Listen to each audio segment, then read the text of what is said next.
Hello' everyone, welcome to Assamese food hub. আজি মই আপোনালোকৰ ওচৰলৈ লৈ আহিছোঁ পাৰ মাংসৰ ৰেচিপিটো। পাৰ মাংস বিভিন্ন ধৰণে বনোৱা হয়। আজি মই আলু দি একেবাৰে চিম্পুলত বনাই দেখুৱাম। ইয়াত মই অকণমান পাৰ মাংস আৰু আলু লৈ লৈছোঁ। তাত নিমখ, মিঠাতেল আৰু হালধি দি দিলোঁ আৰু এইখিনি ভালকৈ সানি ল'লোঁ আৰু আধা ঘণ্টামানৰ কাৰণে এইখিনি মেৰিনেট কৰি থৈ দিম।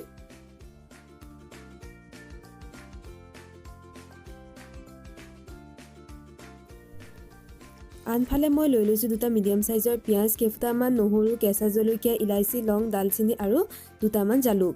এইখিনি মই ধুনীয়াকৈ পেষ্ট বনাই ল'লোঁ। এইফালে এচামুচ পাঁচফোৰণ, আধা চামুচ গোটা জিৰা, 3টা শুকান জলকীয়া, আধা চামুচ কাশ্মীৰী ৰেড চিলি পাউডাৰ, 2 খিলা তেজপাত, আধা চামুচ জিৰা গুড়ি আৰু আধা চামুচ ধনিয়া গুড়ি লৈ ল'লোঁ।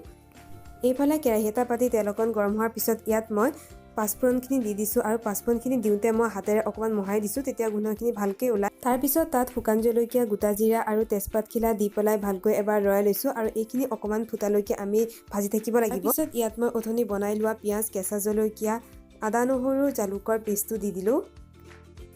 তাৰপিছত এইখিনি খুব ভালকৈ মিডিয়াম ফ্লেমত ভাজি থাকিব লাগিব যেতিয়ালৈকে মছলাখিনিৰ ৰং সলনি হৈ নাযায়।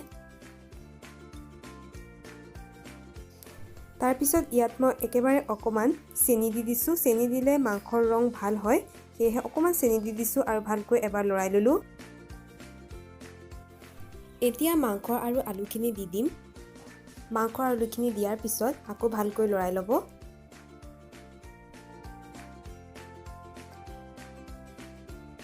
তাৰপিছত ইয়াত যি শুকান মছলা আছিলে, ৰেড চিলি পাউডাৰ, ধনিয়া গুড়ি আৰু জিৰা গুড়িখিনি দি দিলোঁ। ৰেড চিলি পাউডাৰ কিন্তু একেবাৰে অপশ্যনেল হয়। তাৰপিছত ইয়াত আধা চামুচ হালধি গুড়ি আৰু সোৱাদ অনুসৰি নিমখ দি দিলোঁ। ইয়াত মই নিমখ এতিয়া আধা চামুচে ব্যৱহাৰ কৰিছোঁ।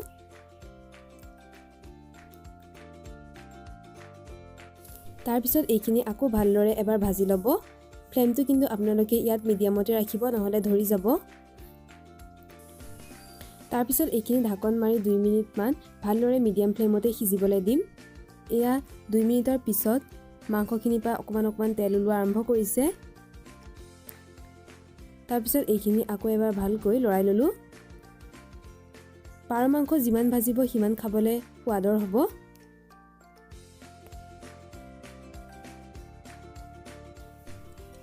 ভালকৈ লৰাই লোৱাৰ পিছত এইখিনি আকৌ 3 পৰা 4 মিনিটমান সিজিবলৈ ঢাকন মাৰি ঢাকি থৈ দিম। 3 মিনিটমানৰ পিছত ঢাকনখন উঠাই দিলোঁ আৰু ইয়াত দেখিছেনে মাংসখিনি একেবাৰে ক'লাৰ নিচিনা হৈ গৈছে। তাৰপিছত ইয়াত মই অকণমান পানী দি দিলোঁ, আধা কাপমানৰ সমান হ'ব। তাৰপিছত এইখিনি আকৌ এবাৰ ভালকৈ লৰাই পেলাই ঢাকন মাৰি ঢাকি থৈ দিম।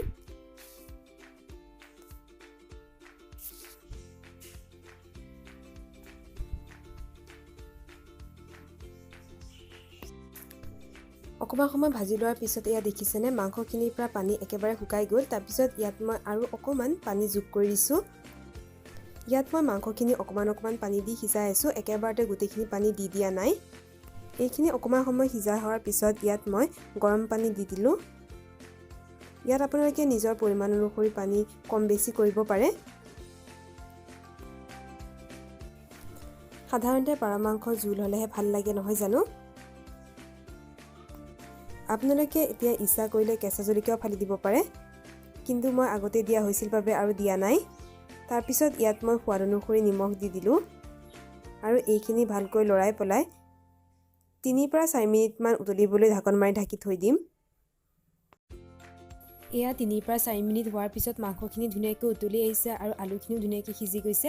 সেয়েহে মই 2ডোখৰমান আলু এনেদৰে ভাঙি দিছোঁ। পাৰ মাংসত যদি আলু এনেদৰে ভাঙি দিয়ে খাবলৈ বহুতেই বেছি ভাল লাগে আৰু আঞ্জাবিধ ডাঠো হৈ যায়। আৰু এয়া আমাৰ পাৰ মাংস একেবাৰে ৰেডি হৈ গ'ল।